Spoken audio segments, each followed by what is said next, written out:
Hi everybody! We are planning our 2022 garden, and well, we made a visual version that we could constantly look at because the garden will be changing quite often throughout the season. So what we've done is done the basic structure of our yard. So we've put down all of the garden beds that we have in the center, as well as some of the planting areas that we have around the yard.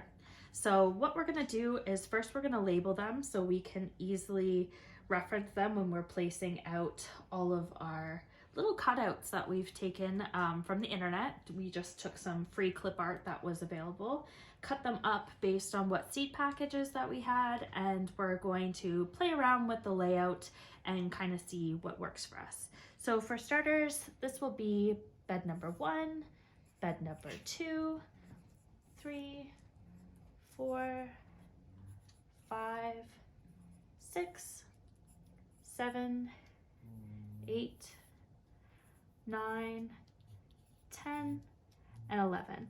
We do also have 4 beds in our front yard, but we'll save that for another day. A lot of the varieties that we're going to be putting out there are duplicates of what we already are doing in the back, so it's just extra growing space for us. So if you kind of see us put some things to the side, that's just because that's where the bulk of those things are going to go, is in the front yard. So bear with us while we try to figure this out. There'll be a lot of back and forth between my husband and I hopefully you enjoy this process. Good. So we're going to start off with some things that we already have placed that are more perennial, and also our garlic that's already in a bed. So bed 8 here is actually where all of our garlic is. So we're just going to stick these guys here to kind of show you that this bed is completely taken. Now we do have more than 3 garlic. We have, I believe it's probably close to 150, I think, cloves we planted. But that takes up the entire bed space. Yeah. So we'll stick those guys there. Now we also already have some herbs in the ground.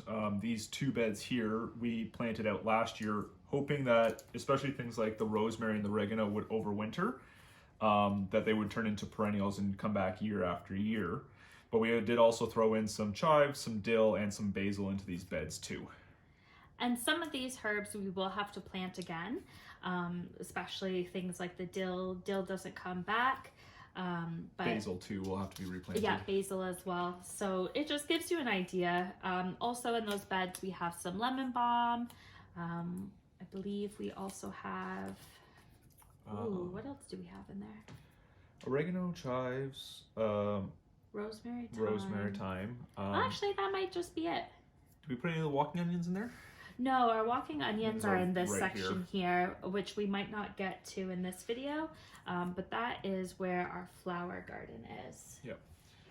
And even though the garlic's already planted in this bed, we anticipate it's going to be coming out of the ground probably in July, which is perfect timing to give us a fall planting in that bed as well for a later season harvest.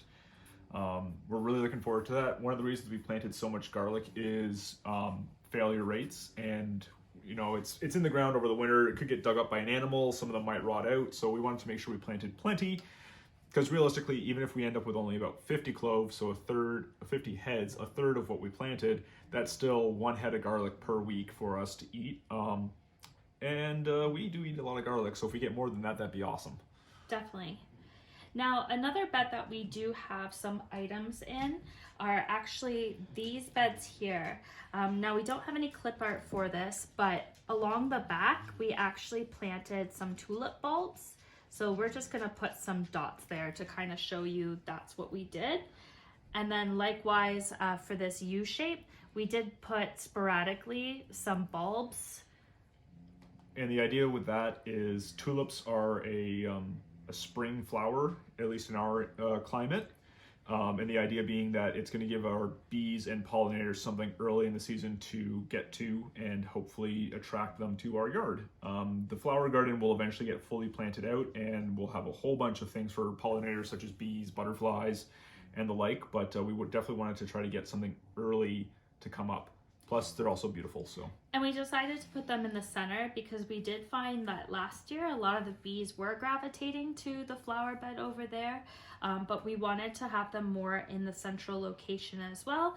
So just by putting different areas of the yard with flowers, it allows us to have, I guess, more options for them without having to travel too far. One thing we did talk about doing in this bed though, because we already planted some flowers, is making this bed our leafy green bed. So we do have some clip art of various different lettuces, and then we do have some clip art for some spinaches. For some spinach, and then we do have some clip art as well, so for the other leafy greens that we have. So mind you, these are collard greens, we don't have those, but we do have some endive, and we do have some mustard, and to be honest, I just didn't want to print any more clip arts.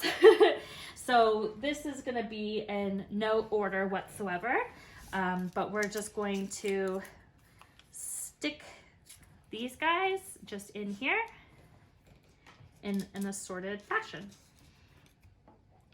We are using a glue stick because we don't anticipate this changing Too much. Now this is probably our first planting for the year. This is going to change a little bit because we are hopeful that this year we're going to get a full fall planting.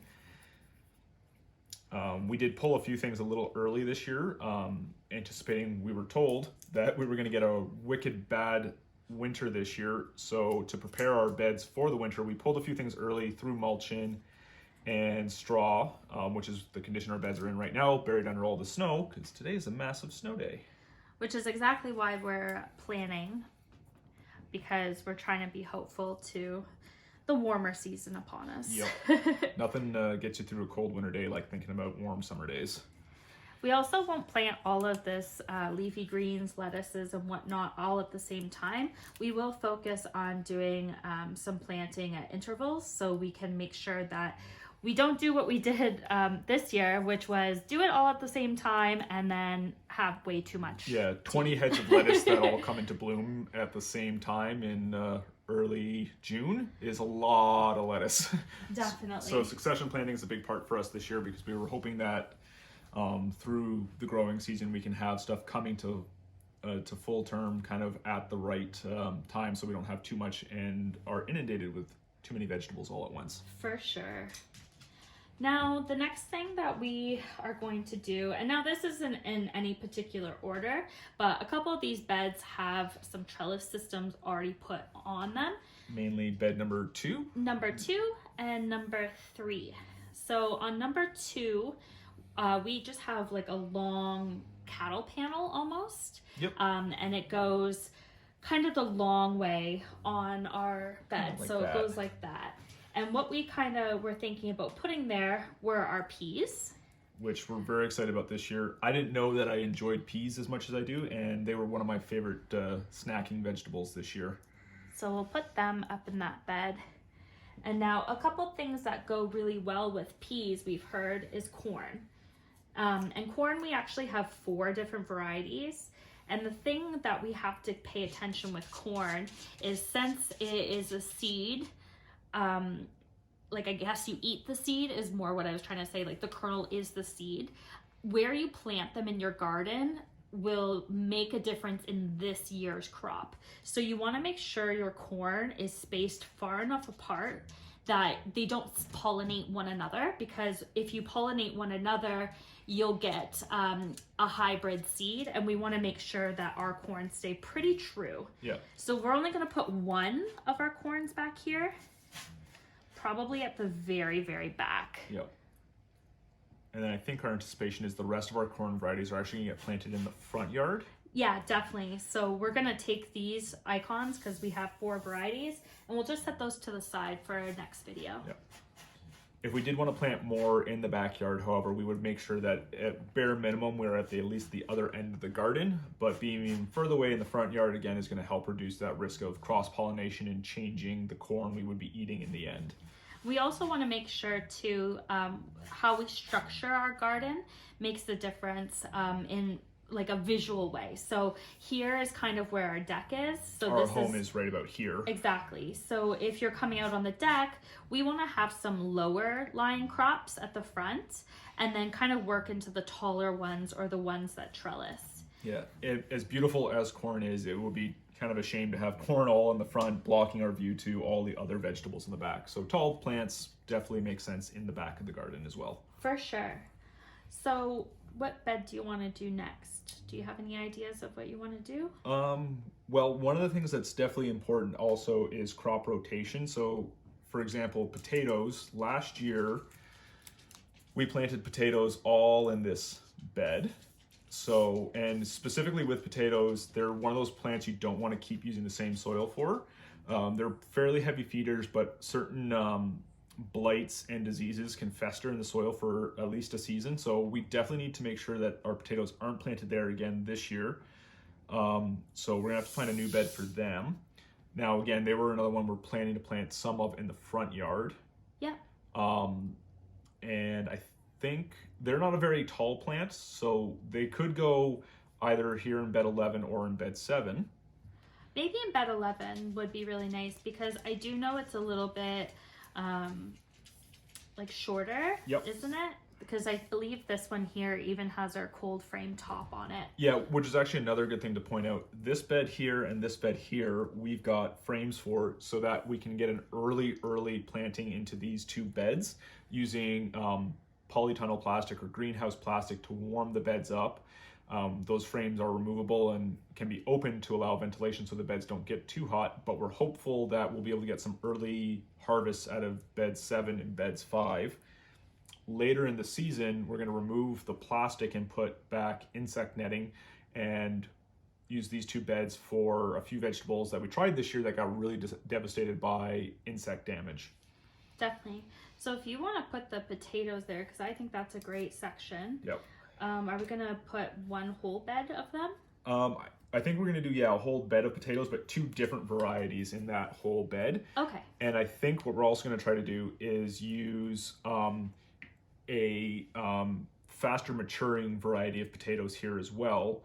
Plant them early, harvest them early, so that way, again, this bed will be allowed to get a second planting in it and get at least a fall harvest, if not even a late summer harvest out of this with something that might be fast growing, such as a bean or a radish even. Perfect. Oh, that works for me. Yeah, and then the other variety, the third variety of potatoes, we're anticipating doing a long mature variety, something like a russet, but we'll be planting that along with the corn in the front yard. So I'll put that aside for our other video that we'll do. So we did mention these frames. Now, the reason why we're able to do these frames, now we are in Kingston, Ontario, and we are expected to have snow for another couple months, and then things kind of warm up and we're able to start planting come March, end of March, early April, as long as we have those covers, but the majority will actually go in closer to May and June. Yeah. But the reason why we're able to plant a little bit early is there are a couple vegetables that are considered like cold crops. So that's going to be our beets, which we have 4 different varieties of. Our turnips are another thing that we can plant a little bit earlier. Our radishes are something we can plant a little bit earlier. Kale we could do earlier as well. Yep, kale too. I believe we can also do our cauliflower and our broccoli a bit earlier as well. Yep.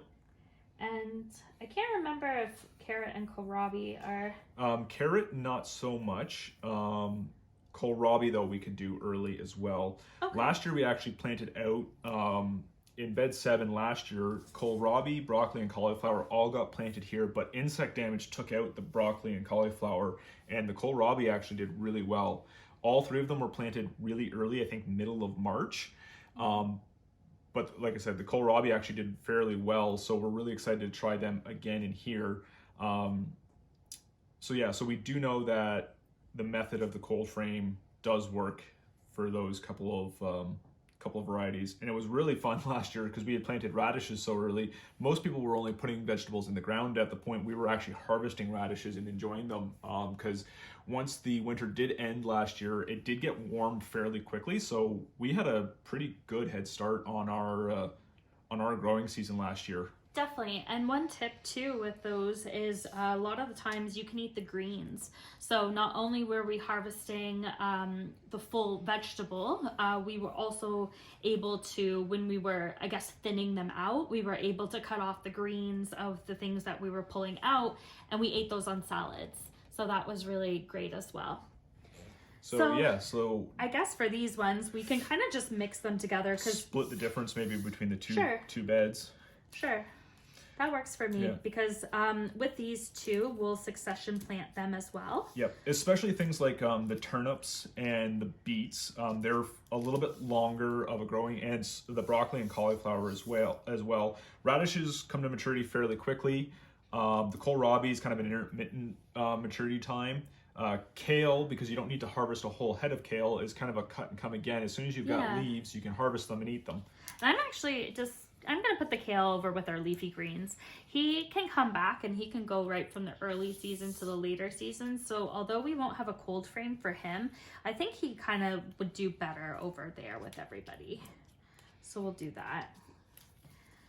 Another thing too we were really excited about in our last growing year was turnip. Neither of us had eaten turnip very often, but we found it to be actually one of our favorite we loved vegetables. Roasting it. Yeah, it almost became like a potato substitute in a couple of dishes that couple we of had. our meals, and we had come up with a kind of ad hoc dinner with kohlrabi and sausage one night, and it was maybe delicious. One of our favorite meals we had all year. So we're really looking forward to more kohlrabi this year. We've got two different varieties, a red and a white, right? Or is it a purple? It's purple. It's considered purple, yeah, but it's kind of like they're both white fleshed, and it's just more so the outside of it that has a bit of a tinge of color, I guess.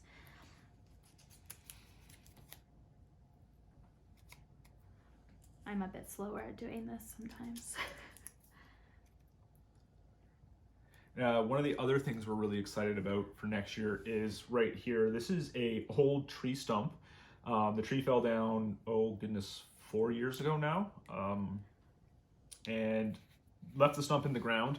It was fairly rotted out, so what we actually had done is we filled it up with some soil, and we put some strawberries in there, and they actually took off pretty well. So we're looking forward to, hopefully they've come back, and now that they're a little bit more established, we're hoping for a bigger harvest out of them, though the squirrels and birds love them dearly, so we might have to work out some sort of netting to keep them safe while they're growing this year. For sure. And actually, I had forgotten to write, we have gooseberry plants in this section here that's along our garage. Yep. And so those are planted, and they'll come back year after year. So that's not going to be something that we plant either. All right. I did want to mention before we get too far ahead, because some of these next things that we do might involve these little squares that we have here. Yep. And so those squares, they're technically going to be circles, but I didn't feel like cutting out the tiny circles. We have a bunch of grow bags that we used last year. So I cut out 10 of the squares, and our idea is we could put them in various different places in the garden space that we have, or put them here on the deck, just to allow more plantings. And the nice thing about the grow bags is they are movable. So if we decide that we don't want them where we put them, we can lift them and put them somewhere else, which is what we did last year. Yeah, some plants did better with more or less sun. Our yard gets less sun at the back and more up front, just with the way that the sun moves. There's actually some fairly tall spruce trees in the back, which provide quite a bit of shade. Even in the height of summer, these back 4 beds don't get sun until about 11 o'clock in the morning, but then are in full sun for the rest of the day. So many plants still get the full 8 hours of sunlight, especially in the height of summer. Definitely. Do you want to do maybe onions? I know we had talked about maybe putting them out front here. Yep, onions are another one, and that we're really looking forward to this year. We did have, I would say, kind of split success with our onions this year. Many of them bulbed up and were nice, but we got hit pretty hard with onion maggot right at the end of the growing season, and we lost probably 90% of our crop right as we were harvesting, and that was kind of unfortunate. Yeah, so having these smaller beds, we talked about, again, doing some insect netting, and that shouldn't block our view of being able to see the rest of the garden, and hopefully it will reduce the amount of pest damage that we do have. The other thing with the onions too, we're going to try this year is they will be one of the first seeds we start indoors, actually probably in just a couple weeks now. And we're going to succession sow them into the seed start and then plant them out in the ground in succession. We're planning to do a lot of onion. It's another one we eat a lot of, and we don't want 100 onions coming into full maturity at the same time. But if we could get 10 to 20 coming in every week or 2 weeks, it would be a lot more manageable. Especially with onions too, because after they're harvested, you've got to take into account the curing process, which takes upwards of 2 weeks. So we want to make sure we stagger that out nicely and have a harvest we can enjoy for a longer period of time. And now I know we only have the 3 clip arts. That's just to symbolize that we have 3 different varieties. We're going to be putting some onions up front in our front garden beds as well. So we aren't going to print another clip art for that. Or maybe we will. Haven't decided. We haven't done that video yet. Yep. But we will be putting some onions out front as well. They don't take up a ton of space. You realistically only need 3 to 4 inches maximum. So they're really great to be a companion plant and putting them underneath stuff like peppers or tomatoes, anything that's kind of like that as well. But speaking of tomatoes, we have a lot we this year. have a ton of tomatoes. So I believe we have 6 variety of cherry tomatoes. Yep. And then we have our larger tomatoes as well. And now they have different clip art just because they have different needs. But we have about 5 different varieties of those as well. Yep. So tomatoes, I definitely think we're going to need a bed's worth. Yep. But that's where I think these grow bags are going to come in as well. Yep, absolutely. Because I think we did a couple cherry tomato varieties in them, and it was great. Yeah. We enjoyed being able to move them around and then Yep. pick them, and they kept coming and coming and coming. So we'll definitely do some of the cherry tomatoes in these grow bags. Yeah. And last year we had a mix of cherry tomatoes in both grow bags and in our raised beds, and we saw about the same yields out of both. So we know that they're very compatible with either growing condition. And we should mention our grow bags are 10-liter bags. So they're larger, but they can definitely only hold about 1 plant. So I'm going to alternate these ones because I know we're going to be using some of the grow bags for other things. And then I think tomatoes back here in bed 3, we had planted some tomato plants there last year, and it did very well. it did. So Yeah, we had a brandywine back there. and it did remarkably well. And we weren't too sure because we do, as Hans mentioned, we do have the trees back there. So with the trees, the squirrels get a little bit more Bold. bold. Yes, bold is a great way to put it. You keep taking the glue stick from me. Sorry. No, it's okay. Try to leave that in the middle there. Yeah. Actually, one of the other places we could probably do is, because we had done this also last year, is maybe some of the cherry tomatoes with some of our onions in this small bed too. Sure, we can do that. There's kind of mixed reporting on whether or not onions are a natural insect repellent. The more pungent smell of an onion can help keep certain pests away. We've definitely, you definitely know when you've harvested onion, the whole yard kind of smells. And also, It's if that you big allium smell. yeah, and if you also harvest onion greens, you'll get quite the aroma filling the whole yard. Definitely. And now we'll probably alternate all the tomatoes. Although we have this many varieties, we're probably only going to do 1 to 2, maybe 3 Yep. of each plant because we actually found that we had way too many tomatoes. And our entire freezer was packed full of them. And Yeah. we ended up just boiling most of them down and making pizza sauce, Tomato sauce. and then we did use some fresh ones for salsa. Yep. And of course fresh eating. Yep. So 1 bed was more than enough. If we find that that's too crowded, we'll have some space up front so we can put some tomatoes up front there as Yep. well. Okay, I think maybe cucumbers next. Sure. Because this is where things are going to change a little bit from what we had done last year. 2 years in a row now, we have overplanted cucumbers. Because I love cucumbers. They're delicious. They're wonderful in salads. They're wonderful beautiful. fresh. They're a fun plant to grow. They tend to grow regardless of their condition. They're a good way to get into the garden and get your hands dirty too, because they do require some easy maintenance, a lot of pruning.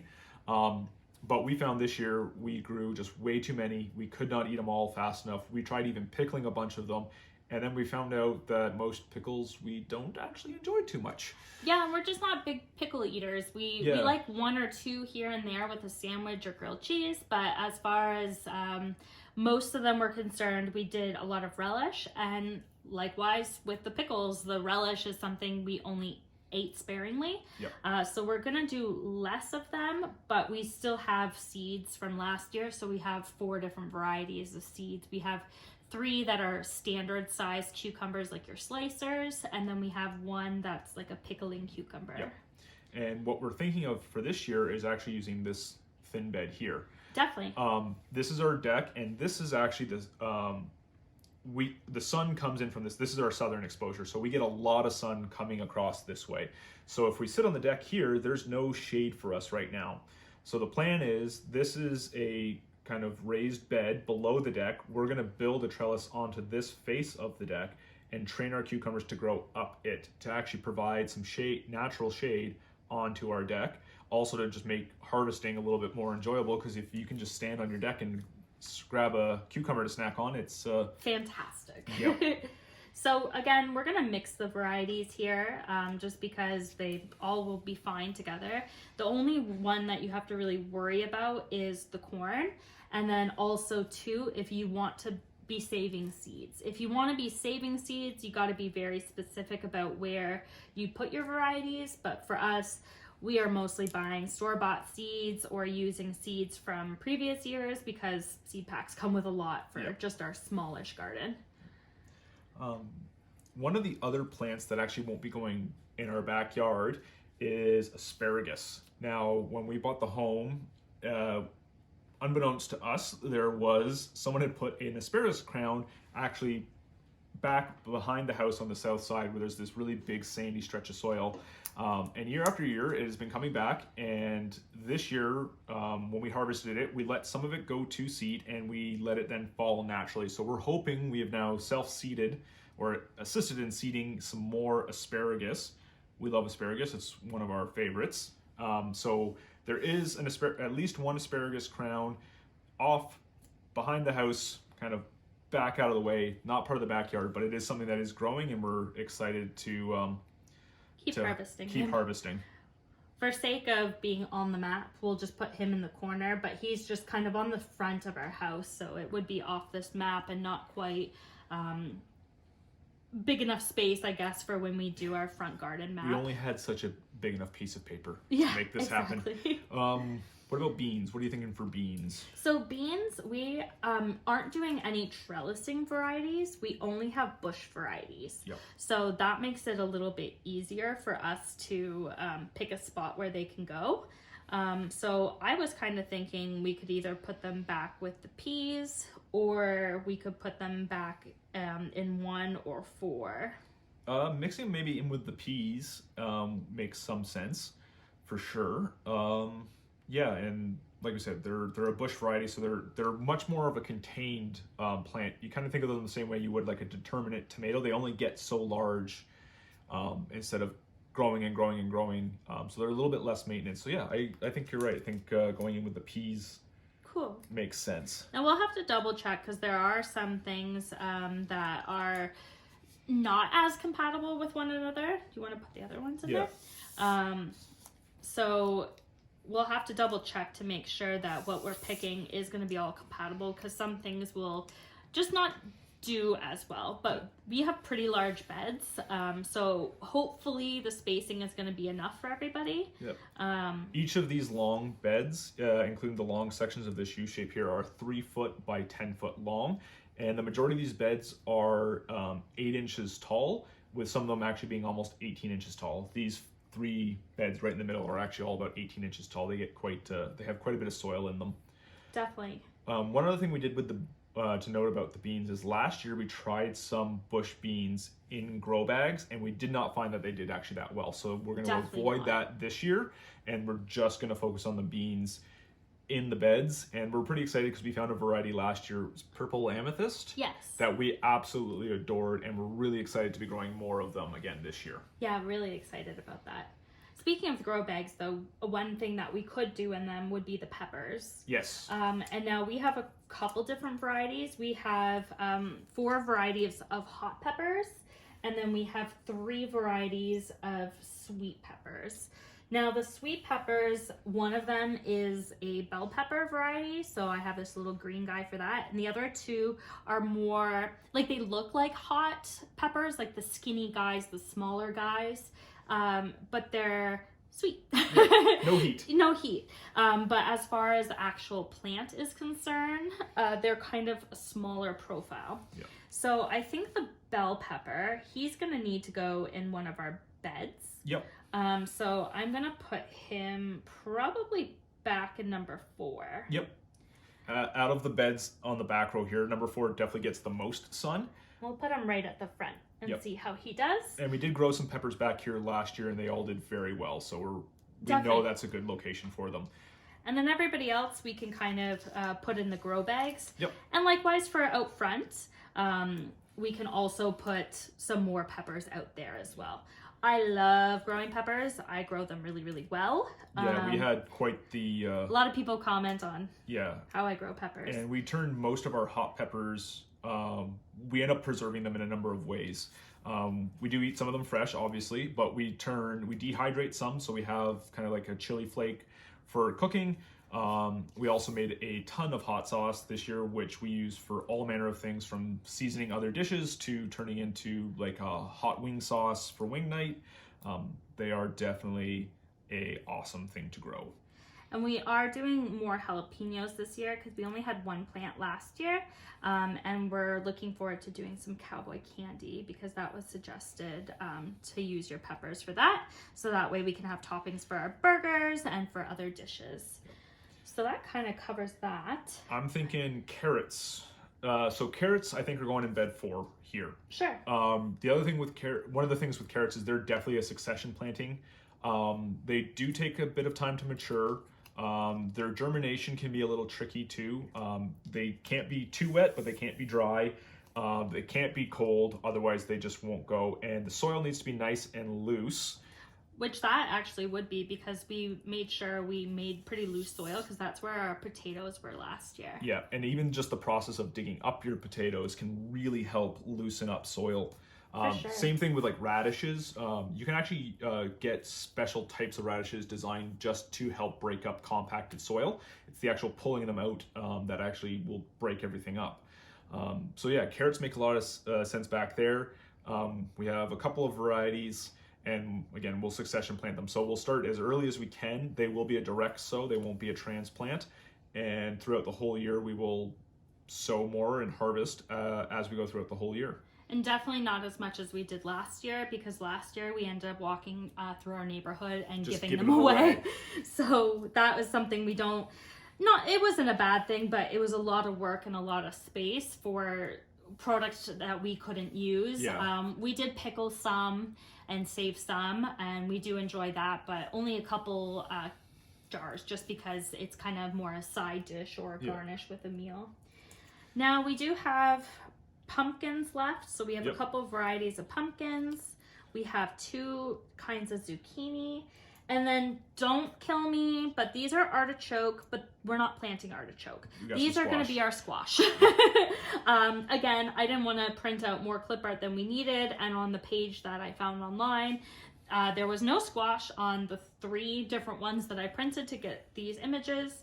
So we're using an artichoke. So just keep in mind, these are squash.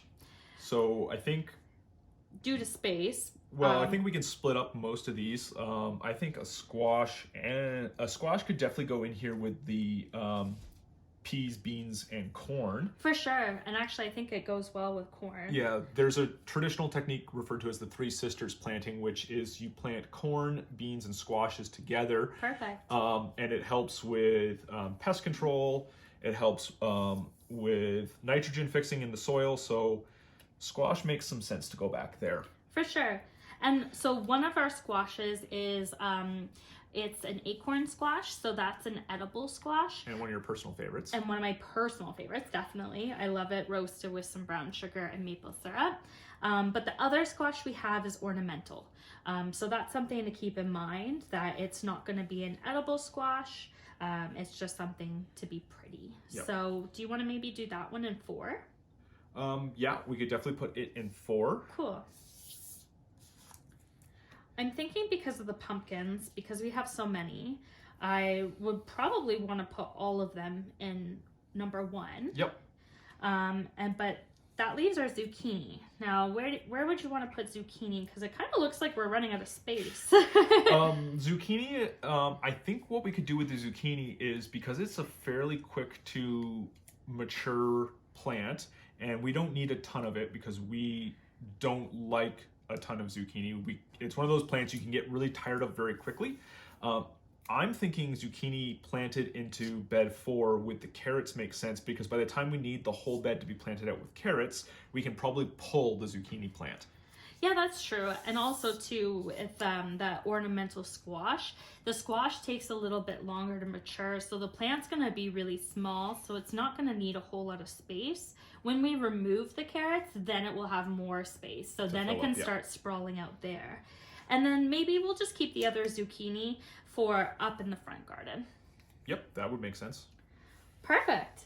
So that's more or less what our plan is for the garden, for in the back, at least temporarily right now.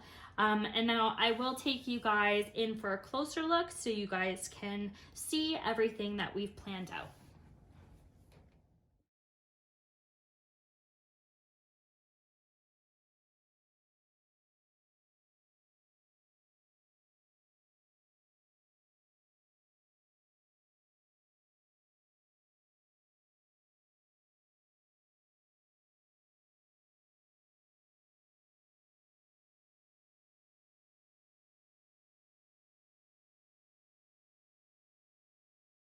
So I hope you guys enjoyed this video and our plan for the garden in 2022. If you like this kind of content, or you want to see how we actually do our garden, what we plant, and how we get prepped for that, definitely give us a follow, because there's more content coming your way.